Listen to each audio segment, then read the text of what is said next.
Okay, so this is chapter 12 from Exodus from Egypt. It's titled People Who Overcame by Their Stand.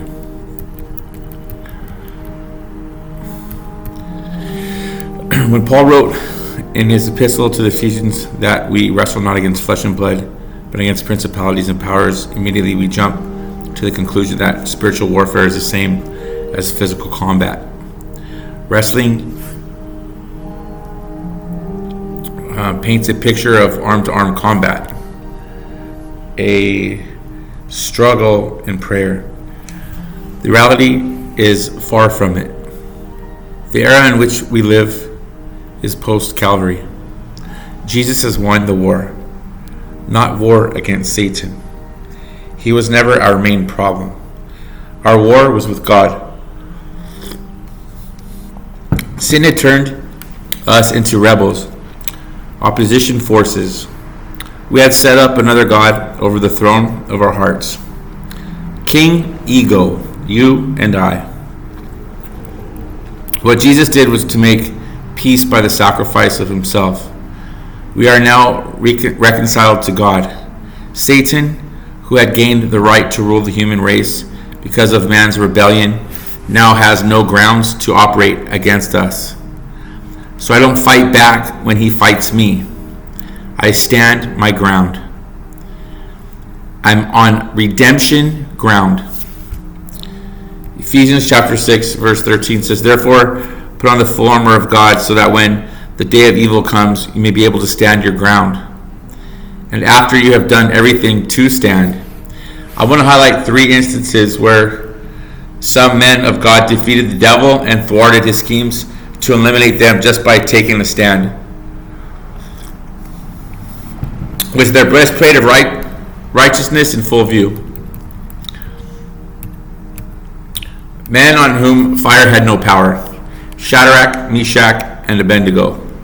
The king's command was so urgent and the furnace so hot that the flames of the fire killed the soldiers who took up Shadrach, Meshach, and Abednego. And these 3 men, firmly tied, fell into the blazing furnace.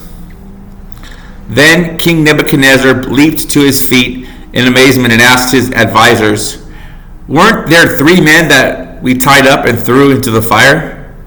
They replied, "Certainly, Your Majesty." He said, "Look, I see 4 men walking around in the fire, unbound and unharmed. And the 4th looks like a son of the gods." Nebuchadnezzar then approached the opening of the blazing furnace and shouted, "Shadrach, Meshach, and Abednego, servants of the Most High God, come out, come here." Daniel chapter 3 verse 22 through 26.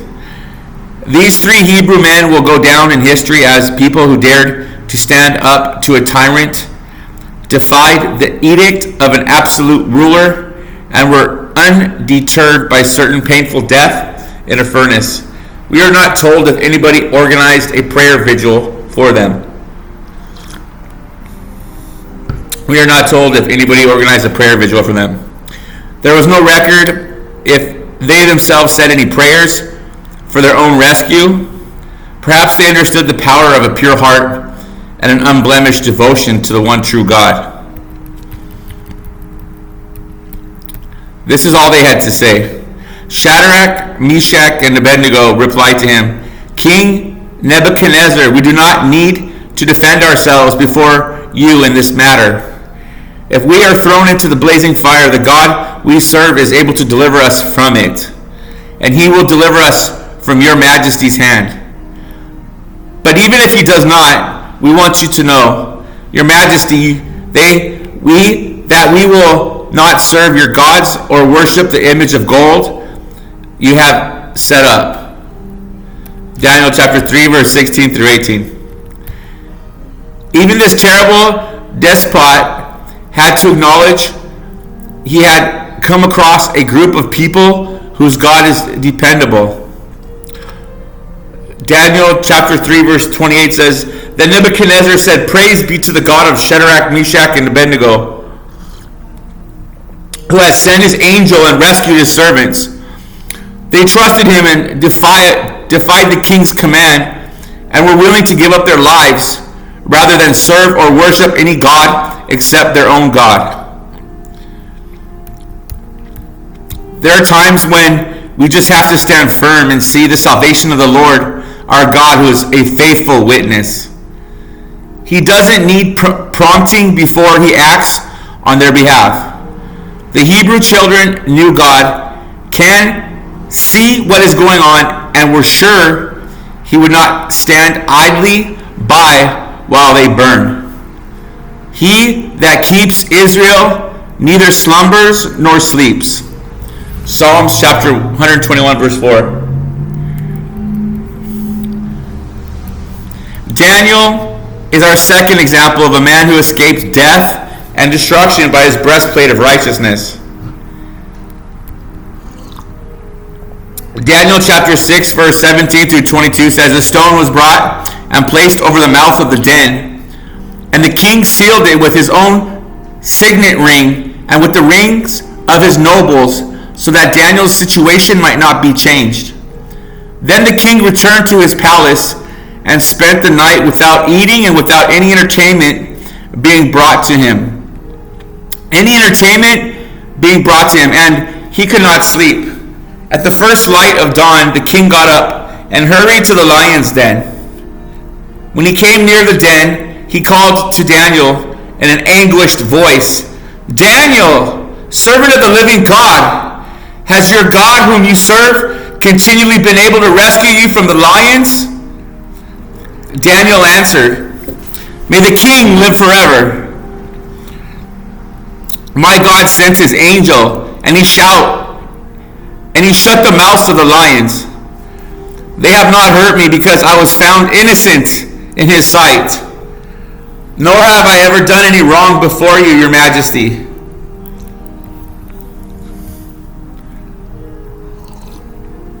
In some situations, we just have to wait and see what the Lord will do once we have our breastplate in place. Daniel faced the gravest threat to his life, yet he didn't pray.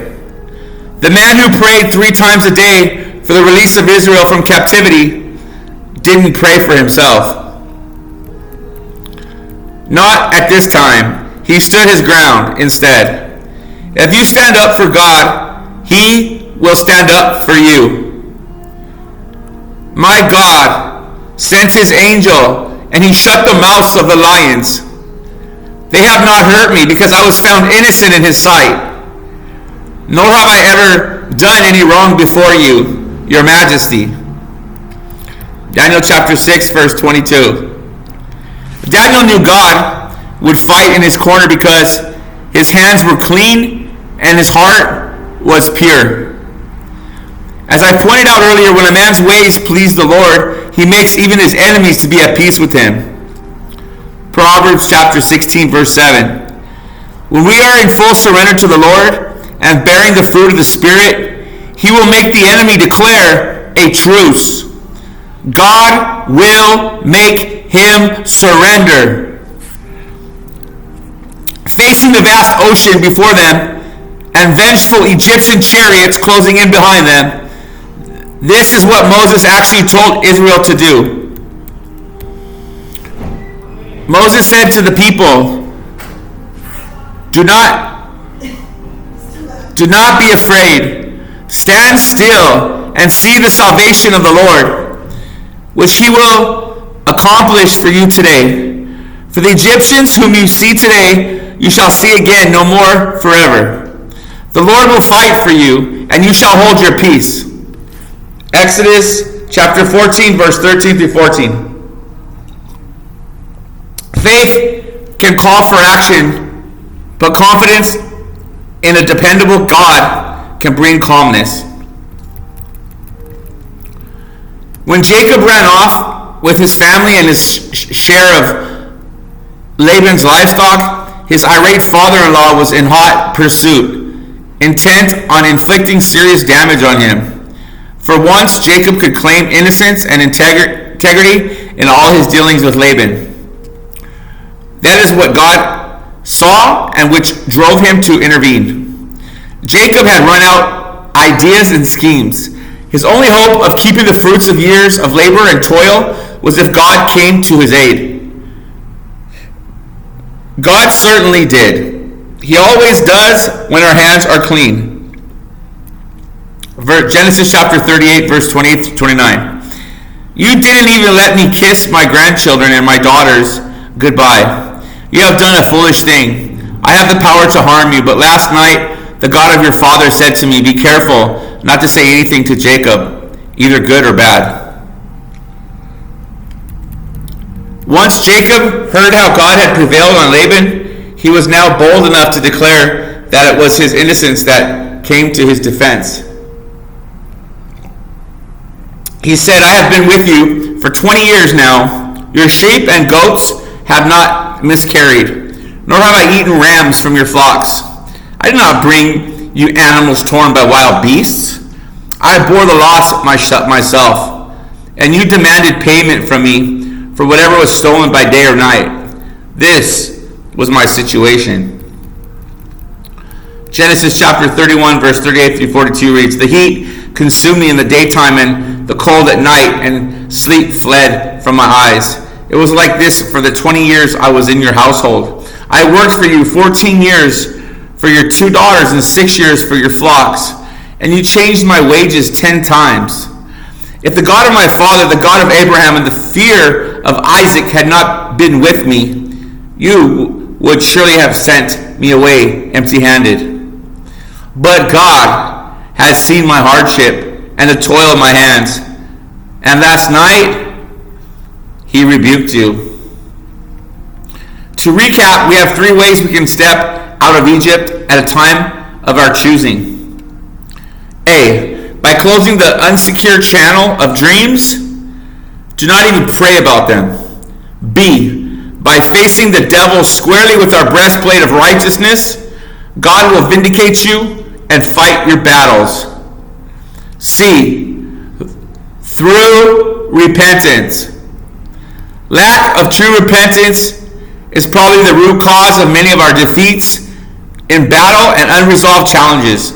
We will have challenges, but each has a purpose in God's economy. We should not be swamped by them or spend our lives in a never-ending series of wars. We can draw up the parable of the prodigal son to learn a pictorial lesson in the meaning and implication of true repentance.